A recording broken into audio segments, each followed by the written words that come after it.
Sa 0542 na oras noong Mayo 10, 2025, sinusubaybayan ni Senior Lieutenant Petro Kovalenko ang isang Phoenix drone, feed mula sa kanyang command post 18 km sa likod ng Turetsk frontline. Ang digital display ay nagpapakita ng mga thermal signature na lumalabas mula sa isang tree line malapit sa grid 86423791. Binibilang ni Kovalenko ang 8 natatanging heat signature na gumagalaw sa tactical formation. T-72s na may suporta sa BMP at infantry sa isang maluwag na linya ng pahinga, humigit kumulang sa lakas ng kumpanya. Ang kanyang ekspresyon ay humihigpit habang sinusubaybayan niya ang kanilang pagsulong patungo sa mga posisyon ng Ukrainian sa Drozhba. Ito ay higit pa sa isang probing attack. Ito ang simula ng kanilang pangunahing pagtulak. Sa Ukrainian forward positions, ang mga tropa ng 93rd Mechanized Brigade ay nagsasagawa na ng matinding sunog. Binabasa ng Russian 12. 7 at 30mm machine gun fire ang linya ng trench, habang ang mga detachment ng Storm Z ay sumusulong sa maliliit na grupo sa bukas na lupain sa 4-5 metrong espasyo. Gumanti ng epektibong putok ang mga Ukrainians mula sa mga posisyon ng machine gun ng PKM, ngunit hindi nila napigilan ang pagsulong ng walang suporta sa artilerya. Kung hindi sila nakakakuha ng mga rounds sa target sa loob ng ilang minuto, hindi ito maganda para sa mga tropa sa forward trenches. Noon tumawag ang Battalion HQ. Itong American M109 Paladin na self-propelled howitzer na nakaposisyon sa isang mababaw na bangin 17 kilometro hilagang silangan ng Zero Line ang sagot ng Ukraine sa bantang ito. Ang location nito ay hindi aksidente. Ang mababaw na bangin ay nagbibigay ng natural na pagtatago mula sa mga Russian reconnaissance drone habang nag-aalok din ng ilang proteksyon mula sa kontrabaterya na apoy. Sa isang digmaang artilerya kung saan ang kaligtasan ng buhay ay madalas na nakasalalay sa mga segundo, ang bawat fold ng lupain ay maaring maging pagkakaiba sa pagitan ng buhay at kamatayan. Sa pagtingin sa turret ng Paladin, mapapansin mo ang 155mm284 na kanyon nito na agad na makikilala sa pamamagitan ng natatanging double baffle muzzle brake nito. Ang muzzle brake na iyon ay hindi lamang isang cosmetic feature, ito ay isang mahalagang bahagi na nagre-redirect ng mga propellant na gas upang kontrahin ang napakalaking puwersa ng pag-urong na nabuo kapag nagpapaputok ng isang full charge na round. Kung wala ito, parusahan ng pagsabog ang frame ng sasakyan, madidestable ang posisyon ng pagpapaputok, at mas mabilis na maubos ang baril. Binabawasan din ng preno ang stress sa mekanismo ng pag-urong na nagbibigay daan para sa mas mabilis na target na muling pakikipag-ugnayan at mas mahusay na pangmatagalang tibay. Sa loob ng armored hull ay kung saan nangyayari ang magic. Ang variant ng M109A6, isa sa pinaka-advanced sa serbisyo, ay nagtatampok ng pinahusay na fire control system, pagsasama ng GPS, inertial navigation, at ballistic na computer na nagkalkula ng mga solusyon sa pagpapaputok sa ilang segundo. Ang mga tripulante, karaniwang 4 na sundalo, ay nagpapatakbo sa isang compact ngunit lubos na gumaganang espasyo. Ang gunner, ang loader, ang driver, at ang commander. Ang bawat galaw sa loob ay ini-rehearse sa malapit na pagiging perpekto. Ang loader ay humahawak ng 155 projectiles na tumitimbang ng humigit kumulang 45 kilo bawat isa, na inilalagay ang mga ito sa breech ng may kasanayang katumpakan. Ang mga single ay hiwalay na niloload na nagbibigay daan sa mga tripulante na maiangkop ang saklaw at tilapon ng round para sa misyon na nasa kamay. Ang kalamangan ng Paladin ay hindi lamang ang firepower nito, ito ay ang kadaliang kumilos at bilis ng pagtugon. Hindi tulad ng towed artillery, ang M109 ay mereng magpaputok ng isang mission, lumipat, at gumagalaw sa loob ng ilang minuto. Sa Ukraine, kung saan ang mga radar na kontrabaterya ng Russia tulad ng Zoopark 1M ay maring makakita ng posisyon ng pagpapaputok ng artilerya sa loob ng ilang segundo, ang kakayahang shoot and scoot na ito ay mahalaga. Sa sandaling makumpleto ang misyon ng sunog, iniindayog ng driver ang katawan ng barko. Ang suspension ay umuungol sa ilalim ng pagbilis at ang Paladin ay patungo sa isang paunang napiling alternatibong posisyon ng pagpapaputok bago dumating ang mga papasok na shell. Ang mga tauhan ng Ukrainian na nagpapatakbo ng Paladin ay inangkop ito sa kanilang estilo ng pakikidigma. Isinasama ito ng ilang unit sa drone reconnaissance gamit ang mga quadcopter o fixed-wing na UAV upang makita ang mga target sa likod ng mga linya ng Russia. Kapag natukoy na ang isang target, isang command post, isang supply dump, o isang Russian S-300 launcher, ang mga coordinate ay ipinapadala ng digital sa computer ng fire control. Sa loob ng ilang sandali, ang barrel ay naka-level, ang elevation ay nakatakda, at ang unang round ay malayo na. Kadalasan, sa oras na ang ikalawa o ikatlong round ay umalis sa barrels, ang unang epekto ay naitala na sa UAV feed. Ang pagload ng mga bala nito ay iba-iba gaya ng mga banta na kinakaharap nito. Ang high-explosive HE rounds ay ang mga workhorse na ginagamit laban sa mga tropa ng kaaway, fortification, at light armor. Ang Paladin ay maaari ding magpaputok ng precision-guided munitions tulad ng M982 Excalibur na may GPS-guided CEP, Circular Error Probable, na ilang metro lang na nagpapahintulot sa mga strike sa mga high-value target na walang collateral na pinsala. Ang pag-ikot ng usok ay maaring nakakubli sa mga paggalaw ng tropa o bulag ng mga tagamasid ng kaaway, habang ang mga pag-ikot ng pag-iilaw ay maaring gawing araw ang gabi sa ibabaw ng larangan ng digmaan. Ang protection ng armor sa M109 ay sapat upang makayanan ang maliliit na armas at mga fragment ng shell, ngunit hindi ito idinisenyo upang kumuha ng mga direktang pagtama mula sa mabibigat na artilerya o mga anti-tank na armas. Ginagawa nitong critical ang tactical na pagpoposisyon nito. Ang mababaw na bangin sa hilagang silangan ng Zero Line ay hindi lamang isang lugar ng pagpapaputok, ito ay bahagi ng isang mas malawak na plano sa pagtatanggol. Pinatibay ng mga inhinyero ng Ukrainian ang position gamit ang earthen berms, camouflaged netting, at kahit thermal signature masking upang malito ang mga Russian drone operator na nag-scan sa lugar. Sa estratehikong antas, ang pagkakaroon ng mga Paladin sa mga kamay ng Ukrainian ay nagpapadala ng mensahe. Ang mga ito ay hindi lamang mga piraso ng artilerya, sila ay mga simbolo ng pangako ng kanluran. Ang bawat pinaputok na shell ay isang paalala na ang US at ang makaalyado nito ay hindi lamang nagpapadala ng mga bala, ngunit ang mga high-end na sistema na maaring makipagkompetensya sa, at sa maraming mga kaso ay higit sa pagganap, ang kanilang mga katapat na Ruso. Laban sa mas lumang Russian 2S1 Gvozdika o kahit na ang mas mabibigat na 2S19 Mesta S, nag-aalok ang Paladin ng superior na electronics, mas mahusay na bilis ng pag-target, at mas katumpakan na ginagawang mga paligsahan ng mga artillery duels kung saan ang mga segundo at metro ang magpapasya sa resulta. Ang psychological na epekto ay totoo. Alam ng mga tropang Ruso na kapag nakalock ang baterya ng Paladin, limitado ang kanilang takip at kakaunti ang oras ng kanilang reaksyon. Ang kalulong ng mga pupesok na shell na sinusundan ng mapangwasak na katumpakan ay nagpapababa ng moral sa paglipas ng panahon. Sa kabaligtaran, para sa mga sundalong Ukrainian sa harapan, ang malalim, matunog na boom ng isang Paladin na pagpapaputok ay isang katiyakan, nangangahulugan ito na ang labanan ay hindi isang panig, na ang kanilang sariling mabibigat na baril ay nanonood sa kanilang mga likuran. Sa huli, ang nag-iisang M109 Paladin na ito, na nakayuko sa nakacamouflaged na posisyon ng pagpapaputok, ay higit pa sa isang piraso ng hardware ng militar. Bahagi ito ng masalimuot na web ng mga sensor, communication, at taktika na bumubuo sa artilerya ng Ukraine. Ito ang pisikal na embodiment ng isang doktrina na pinahahalagahan ang katumpakan, bilis, at kakayahang mabuhay sa sobrang lakas ng apoy. At sa isang digmaan kung saan ang magkabilang panig ay patuloy na umaangkop, ang doktrinang iyon at ang teknolohiya sa likod nito ay maaring isa lamang sa mga susi sa paghawak sa linya. Ang automated fire control system na nagpoproseso ng data sa pag-target sa ilalim ng 30 segundo kumpara sa 2-4 na minuto na kinakailangan ng mga legacy Soviet artillery system. Bukod pa rito, ang variant na ito ay maring magpanatili ng rate ng pagpapaputok na 4 na round bawat minuto habang umaabot sa mga target na 30 kilometro ang layo gamit ang karaniwang mga bala. At ito ay magiging ganap na mahalaga sa laban na ito.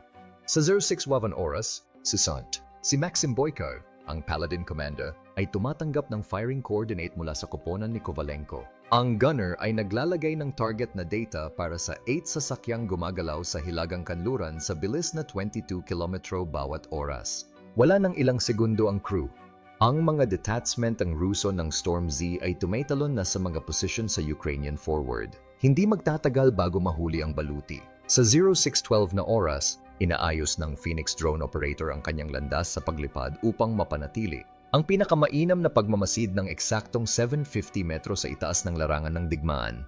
Ang gimbal-stabilized electro-optical/infrared sensor package ng drone ay umiikot ng maayos na sinusubaybayan ang lead ng Russian T-72 na may 0.2 degree na katumpakan sa kabila ng mga crosswind. Kung titingnan mo ang sensor pod ng Phoenix, mapapansin mo ang dual imaging capability nito. Pinagsasama ang high-definition na visible spectrum na collection ng imahe na may thermal detection na nagre-rehistro ng mga pagkakaiba-iba ng temperatura hanggang 0.5 degrees Celsius.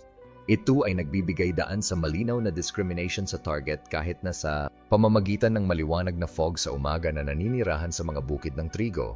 Ang drone ay nagpapadala ng real-time na data sa pag-target sa isang naka-encrypt na link ng data na ang dalas ay tumalon gamit ang 256-bit na pag-encrypt na ginagawa itong lubos na lumalaban sa mga sistema ng elektronikong pakikidigma ng Russia na sinusubukang i-jam ito. Automatikong kinakalkula ng sistema ng pamamahala ng labanan sa drone ang mga target na velocity, vector at direktang nagpapadala ng mga inire-recommendang solusyon sa pagpapaputok sa Paladin ni Boyko bawat 7 segundo na nag-a-update habang nagbabago ang kurso o bilis ng Russian formation. Nanonood si Kovalenko habang binabalangkas ng AI target recognition software ng drone ang bawat sasakyan sa kanyang display na nagtatalaga ng mga prioridad sa pagbabanta batay sa mga sistema ng armas, kapal ng armor, at kalapitan sa mga posisyon sa Ukraine. Itinatampok ng system ang lead na T-72 sa pula. Ang 125mm na pangunahing baril nito ay tumatawid na patungo sa pasulong ng mga trenches ng Ukrainian. Nakumpirma ang target na Priority 1, ipinadala ni Kovalenko sa Paladin ni Boyko. Lead T-72, Grid 864-3791, kumikilos pahilagang kanluran sa bilis na 22 km bawat oras. Ang link night ng sensor sa shooter ay nagpapaikli sa ikot ng pag-target mula sa ilang minuto hanggang sa wala pang 45 segundo. Kung wala ang pinagsama-samang sistemang ito, ang artillerya ng Ukrainian ay magpapaputok kung nasa ng mga target, hindi kung saan sila naroon. Ang pagkakaiba sa pagitan ng direktang hit at mga shell na tumatama sa walang anuman kundi dumi. Ngunit sa pamamagitan ng Phoenix drone na nagbibigay ng tuloy-tuloy na pagsubaybay sa target, ang Paladin crew ay maaaring mapanatili ang katumpakan sa pag-target kahit na ang mga sasakyang Ruso ay nagmamaniobra. Hindi alam ng mga Ruso na ang kanilang bawat paggalaw ay binabantayan ng may katumpakan na parang mandaragit mula sa itaas, na direktang nagpapakain ng data sa isa sa mga pinakasopistikadong sistema ng artillerya sa modernong larangan ng digmaan. Sa 0614 na oras, nagbigay ng order si Boyko. Fire mission multiple rounds, sabay-sabay na epekto, 6 na round he. Ang sopistikadong pamamaraan ng pagpapaputok na ito, na kilala bilang MRSI, ay kumakatawan sa tugatog ng modernong kakayahan sa artillerya. Kung titingnan mo ang sistema ng pagkontrol ng sunog ng Paladin, makikita mo ang touchscreen ballistic na computer nito na nagkalkula ng maraming solusyon sa pagpapaputok ng sabay-sabay. Bawat isa ay may iba't ibang elevation, charge, at trajectory. Nagbibigay daan ito sa maraming round na sunod-sunod na pinaputukan upang makarating sa target sa loob ng 2 segundong window sa kabila ng paglulunsad ng hanggang 30 segundo sa pagitan.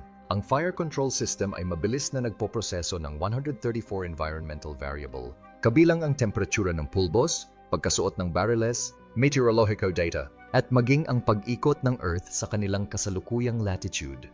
Mga salik na mangangailangan ng mano-manong pagkalkula gamit ang mga legacy system. Binibigat ang bawat variable sa algorithm ng pagpapaputok upang makamit ang posibilidad ng unang round na hit na lumampas sa 87% sa 18 km. Ang unang shell ay naglulunsad na may nakakabinging putok. Ang istruktura ng Paladin ay nanginginig habang ang matataas na paputok ay bumibilis sa 827 metro bawat segundo. 5 round pa ang sunod-sunod sa unti-unting matataas na elevation. Ang mga infrared sensor ng Phoenix drone ay nagre-rehistro ng thermal bloom ng 6 na epekto na nagaganap sa loob ng 8 segundo ng bawat isa sa buong Russian formation. Kung wala ang kakayahan ng MRSI na ito, magkakaroon ng 25 hanggang 30 segundo ang mga puwersa ng Russia sa pagitan ng mga epekto upang maghanap ng takip na makabuluhang binabawasan ang mga casualty at pagiging epektibo ng artillerya. Sa halip, ang lahat ng 6 na round ay halos sabay-sabay na dumarating na nagbibigay sa mga Ruso ng walang oras upang mag-react. Ang unang 2 BMP ay nagkakawatak-watak sa ilalim ng mga direktang hit na ang bawat pag-ikot ay lumilikha ng 45-meter lethal radius sa paligid ng bawat impact point. Ang lead na T-72 ay nawala ng track sa isang near miss. Gumiling na huminto at pinihit ang turret nito ng galit na galit upang mahanap ang pinagmulan ng apoy. Ang pagsasama-sama ng advanced na ballistic computing, mga automated loading system, at precision firing technique ay nagbabago sa Paladin mula sa simpleng mobile gun tungo sa isang precision strike platform. Ang pagkakaiba sa pagitan ng area suppression at precision engagement na nagpapakilala sa evolution ng modernong artillery warfare. Ngunit sa kabila ng magandang hit na ito, ang mga bagay ay hindi maganda para sa mga Ukrainians. Sa 0627 na oras, ang tactical na pagpapakita ni Boyko ay nagpapakita ng pag-unlad. Ang mga elementong armored ng Russia ay lumabag sa mga linya ng trench sa timog ng Druzhba, kung saan ang mga puwersang Ukrainyano ay bumagsak pabalik sa pangalawang posisyon Ang thermal imagery mula sa Phoenix drone ay nagpapakita ng Ukrainian troops na 80 metro lamang mula sa sumusulong na armor ng Russia na nasa loob ng panganib na malapit na threshold na 600 metro para sa conventional artillery. Kinukumpirma ng Battalion HQ ang autorisasyon para sa malapit na sunog sa panganib. Ipadala ito. Sumenyas si Boyko sa kanyang mga tripulante na lumipat sa precision munitions. Lumipat sa Excalibur, target ang T-72 sa grid 86443794. Utos niya, ina-access ng loader ang secure na compartment ng bala kung saan nakaimbak ang mga M982 Excalibur round. Kung titingnan mo ang M982 Excalibur round, mapapansin mo ang natatanging aerodynamic na katawan nito na may mga guidance fins at a special na fuse system na nagbibigay daan sa mga pagwawasto ng mid-flight course. Ang bawat round ay nagkakahalaga ng humigit kumulang $112,000, ngunit nakakamit ang isang circular error na malamang na mas mababa sa 4 na metro. Ano man ang saklaw, kumpara sa 200 plus na metro para sa mga karaniwang shell. Sa 0631 na oras, kinakalkula ng fire control computer ang mga panghuling pagsasaayos batay sa meteorological data at GPS coordinates na nagpapakita ng 98% hit probability sa pangunahing target. Ang howitzer ay umuungal. Ang puwersa ng pag-urong nito ay nabasa ng 3 beses na mas mababa ng hydraulic system nito. Ang drone feed ay nagpapakita ng agarang epekto makalipas ang ilang segundo.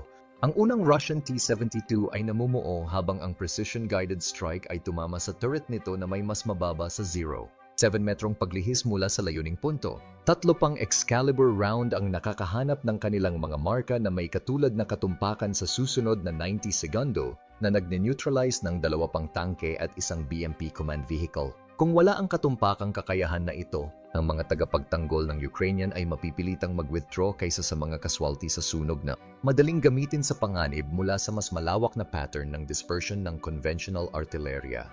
Sa 0635 na oras, ang natitirang mga BMP ng Russia ay nagsimulang ilabas ang kanilang infantry sa open wheat field. Ang Boyko ay nagyutos ang may bilis na paglipat sa mga bala na may epekto sa lugar. Lumipat sa Dipsum, grid 864395, infantry sa bukas.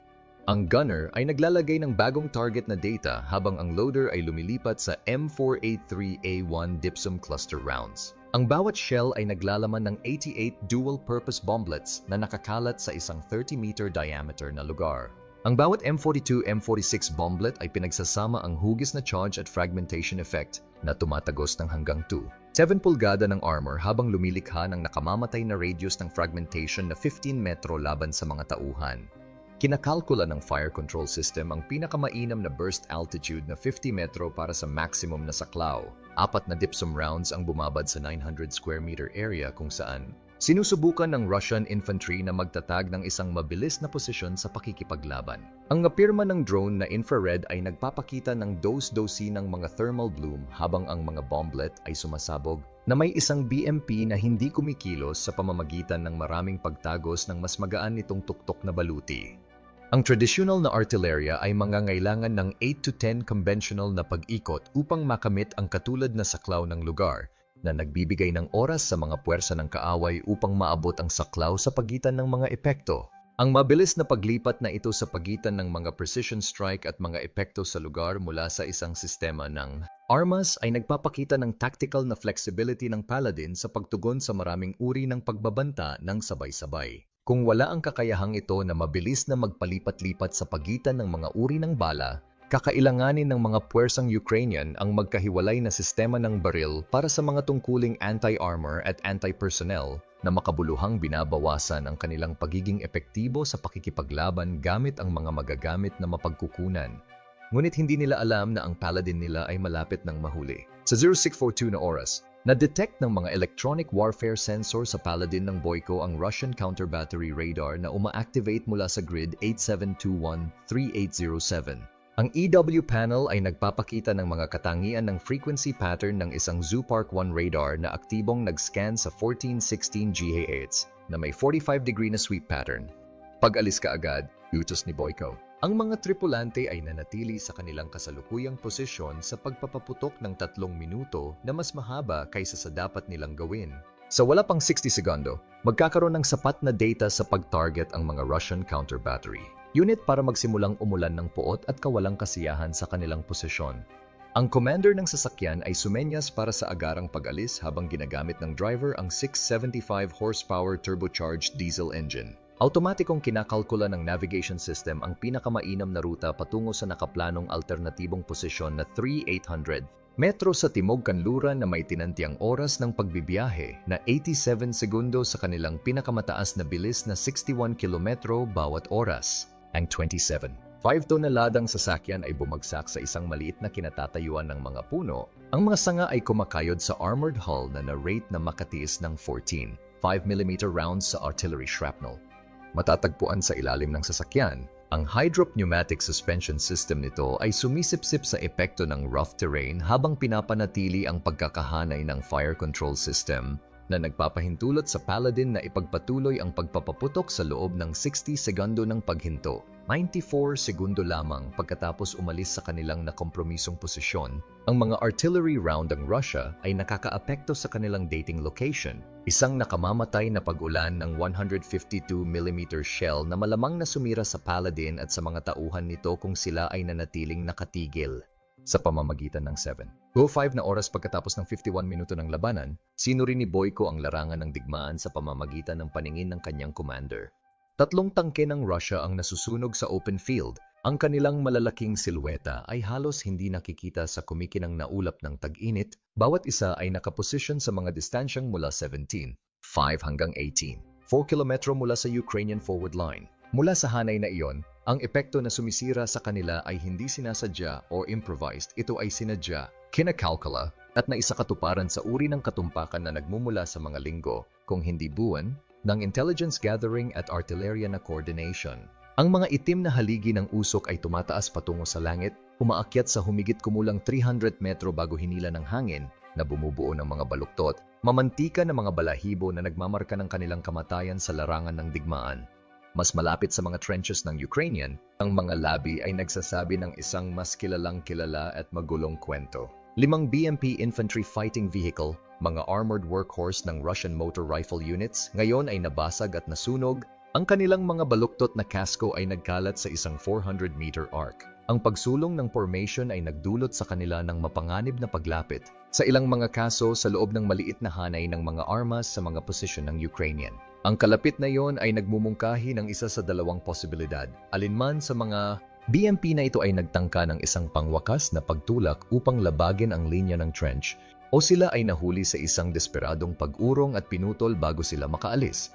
Kinukumpirma ng mga elemento ng forward observation na 8 sasakyan ang nawasak sa kabuuan, kung saan 7 sa kanila ang dumaranas ng tinatawag ng terminolohiya ng militar na catastrophic kill. Sa madaling salita, hindi lang na-disable kundi nalipol, naluluto ang mga bala, mga turret na itinapon mula sa kanilang mga katawan at halos imposible ang kaligtasan ng mga tripulante. Isang sasakyan lamang na malamang na tumama sa isang lugar na hindi gaanong mahalaga ay lumalabas na sapat na buo upang potensyal na mabawi o mailigtas kahit na sa kaguluhan sa harap na linya, kahit na ang posibilidad na iyon ay nananatiling hindi sigurado. Ang hanay kung saan nawasak ang mga tangke, 17.5 hanggang 18.4 kilometro ay nag-aalok ng makabuluhang mga pahiwatig tungkol sa mga armas na ginamit. Ito ay higit pa sa epektibong hanay ng karamihan sa mga man-portable na anti-tank system tulad ng Javelin o NLAW, at kahit na umaabot sa mga panlabas na limitation para sa direktang sunog ng mga pakikipag-ugnayan sa tangke. Ang ganitong mga distansya ay malakas na tumuturo patungo sa precision-guided artillery, drone-corrected fire, o kahit na NATO-supplied system tulad ng M982 Excalibur GPS-guided 155mm round. Ang katotohanan na ang mga epekto ay lubhang mapagpasyahan sa layo na ito ay nagpapahiwatig na ang mga puwersang Ukrainiano ay hindi lamang ang mga tamang tool, kundi pati na rin ang pag-target ng katalinuhan upang gamitin ang mga ito ng may halos perpektong katumpakan. Ang antas ng katumpakan na ito ay bihirang mangyari sa paghihiwalay. Ang mga forward observer, malamang na mga scout, drone operator, o special na reconnaissance unit ay nakaposisyon na may malinaw na linya ng paningin upang subaybayan ang paggalaw ng column ng Russia. Ang mga UAV, posibleng maliliit na quadcopter para sa close-in adjustment o mas malalaking fixed-wing drone tulad ng Bayraktar TB2 para sa long-range surveillance, ay maaring nagpakain ng tuloy-tuloy na data sa pag-target sa mga fire control center. Ang data na iyon ay ipoproseso at ipapadala sa mga unit ng artillerya na magkakaroon na ng mga preset na talahanayan ng pagpapaputok para sa malamang na mga ruta ng paglapit. Ang pagwasak ng mga BMP na napakalapit sa mga trenches ng Ukrainian ay tactical na makabuluhan. Ipinahihiwatig nito na ang Russian Mechanized Infantry ay nagtangkang tumulak sa huling ilang daang metro, kadalasan ang pinakanakamamatay na kahabaan sa anumang pag-atake, para mapuksa lamang bago ibinaba ang kanilang mga tropa. Sa mekanisadong doktrina, ang mga BMP ay sinadya upang dalhin ang infantry sa harapan sa ilalim ng protection ng armor, pagkatapos ay i-deploy ang mga ito sa mga posisyon ng kaaway. Ang katotohanan na ang mga sasakyang ito ay nawasak ng maramihan bago makumpleto ang gawaing iyon ay nangangahulugan na ang infantry sa loob ay maaaring agad na napatay o napilitang umalis sa ilalim ng apoy na malamang na humantong sa mabibigat na casualty. Ang psychological na epekto sa magkabilang panig ay hindi maaaring palakihin. Para sa mga Ukrainian na tagapagtanggol, ang pagsaksi sa isang pinagsama-samang pag-atake na nawasak sa ilalim ng tumpak na mahabang saklaw na apoy ay nagpapatibay ng kumpiyansa sa kanilang mga sistema ng pagtatanggol at ang kabagsikan ng kanilang armas ng artilerya. Ito ay nagsisilbing pagpapalakas ng moral, isang nasasalat na paalala na ang kombinasyon ng teknolohiya ng NATO, kaalaman sa lokal na larangan ng digmaan, at disiplinadong pagpapatupad ay maaaring huminto kahit na ang pinakadeterminadong pagsulong ng Russia. Para sa panig ng Russia, ang pagkawala ng 8 nakabaluti na sasakyan sa isang pakikipag-ugnayan, 3 tangke at 5 BMP ay kumakatawan hindi lamang sa isang malaking pagkawala ng material, kundi pati na rin sa isang pag-urong sa momentum. Ang crew ng tangke at mekanisadong infantry ay lubos na nakakaalam sa mga kahinaan na dulot ng paglipat sa bukas na lupain sa ilalim ng pagmamasid. Pagkatapos ng isang pagkatalo na tulad nito, ang mga pag-unlad sa hinaharap sa sektor ay magiging mas mabagal, mas mag-alangan, at malamang na mangangailangan ng mas mabibigat na paghahandang pambobomba upang sugpuin ang sunog ng Ukrainian, pagbibili ng mahalagang oras para sa mga tagapagtanggol upang palakasin. Higit pa rito, ang pattern ng pagkawasak ay nagpapahiwatig sa Ukrainian mastery ng kill zones, pre-registered, areas kung saan ang artillery fire ay maaring mabilis na makonsentrar sa pagsulong ng mga puwersa ng kaaway. Ang taktika na ito, na itinayo noong World War I at Pino sa pamamagitan ng modernong drone integration, ay nagiging isang nakamamatay na bitag. Ang spacing ng mga Rex, lalo na ang mga BMP sa isang 400-meter arc, ay nagmumungkahi na sila ay pumasok sa naturang zone at sistematikong inalis ng sunod-sunod. Ang pagkakaroon ng mga sakuna na pagpatay ay tumutukoy din sa posibilidad ng mga advanced na bala. Maring hindi paganahin ng mga traditional na high-explosive na shell ang mga armored vehicle, ngunit para tuloy-tuloy na makamit ang mga sakuna na resulta sa mahabang hanay ay kadalasang nangangailangan ng alinman sa top attack profile o precision-guided strike laban sa mga kilalang mahinang punto. Ito ay maaring magpahiwatig ng paggamit ng drone-dropped anti-armor munitions kasabay ng artillerya, paglikha ng isang layered kill system na napakahirap kontrahin kapag nagsimula na ang isang pag-atake. Sa mas malawak na konteksto ng pagpapatakbo, ang mga pakikipag-ugnayan na tulad nito ay lumayo sa lakas ng armored ng Russia sa paraang mahirap palitan ng mabilis. Habang ang Russia ay nagpapanatili ng makabuluhang reserba, ang logistical strain ng pag-ayos o pagpapalit ng nawalang armor, lalo na ang mga modernong variant, ay nangangahulugan na ang bawat pagkawala ay may pinagsama-samang epekto sa panahon ng kampanya. Sa panig ng Ukrainian, ang mapagpatay na ito ay mga kagamitang pang-propaganda din, na ginagamit upang ipakita sa mga domestic at international na madla na ang tulong militar sa kanluran ay isinasalin sa mga konkretong resulta sa larangan ng digmaan. Sa huli, ang pagkasira ng 8 sasakyan na ito ay hindi isang nakahiwalay na kaganapan ngunit bahagi ng isang mas malaking ritmo ng pagpapatakbo. Ang mga Ukrainian na tagapagtanggol sa sektor na ito ay malinaw na kumikilos na may mahusay na pinagsama-samang reconnaissance, pagkontrol sa sunog, at mga kakayahan sa strike. Hindi lamang sila naninindigan. Hinuhubog nila ang larangan ng digmaan, pagtatatwa sa kalayaan sa paggalaw ng kaaway, naghahatid ng mga pag-atake sa mga paunang itinalagang lugar ng pagpatay, at nagdudulot ng mga pagkatalo na aalingaw-ngaw ng higit pa sa mga haligi ng usok na makikita sa araw ng Agosto. Ang itim na usok sa ibabaw ng steppe ay maaring maglaho sa loob ng ilang oras, ngunit ang kahulugan nito ay magtatagal sa mga silid ng pagpaplano ng Russia sa loob ng ilang linggo. Karamihan sa mga nakaligtas na impanterya ng kaaway ay napansing umaatras patungo sa kanilang mga jumping-off point. Pero ang tanong, lalaban pa ba ang mga nananatili? Ang Automated Battle Damage Assessment System ng Paladin ay nagtala sa pakikipag-ugnayan. 22 karaniwang high-explosive round, 8 precision-guided na Excalibur round, at 4 na cluster munition ng DPSM na ginamit sa 3 posisyon ng pagpapaputok. Ang pinagsama-samang ballistic na computer ng system ay nagpapanatili ng katumpakan sa unang round kahit na paulit-ulit na lumilipat, isang kakayahan na imposible sa mga hila-hila na sistema ng artilerya na nangangailangan ng 15 hanggang 20 minuto upang at muling itatag ang kakayahan sa pagpapaputok. Sa 07, Dolvina oras, napansin ng mga Ukrainian reconnaissance drone ang isang hindi inaasahang pag-unlad. Humigit kumulang 1 dosenang Russian infantry ang lumabas mula sa takip na nakataas ang mga braso sa itaas ng kanilang mga ulo, winawagayway ang kanilang mga helmet. Ang isang Ukrainian reconnaissance drone ay nagpapanatili ng posisyon na 6 na metro sa itaas ng mga sundalo. Ang camera gimbal nito ay nakalock sa kanilang posisyon na may 30x optical magnification na malinaw na nagpapakita ng takot sa kanilang mga mukha. May pagsuko sa drone, natatawang sabi ni Boyko. Kung wala ang combination ng katumpakan ng apoy, baywides na kakihan sa paglalayat at flexibility ng mga bala, ang tagumpay ng Russia ay tiyak na masira. Sa halip, ang precision artillery strike ay nakamit ang 100% na mga casualty ng sasakyan habang pinipilit ang lahat ng nakaligtas na infantry na sumuko, lahat habang gumugugol ng 70% na mas kaunting bala kaysa sa kinakailangan ng conventional tube artillery. Bye muna!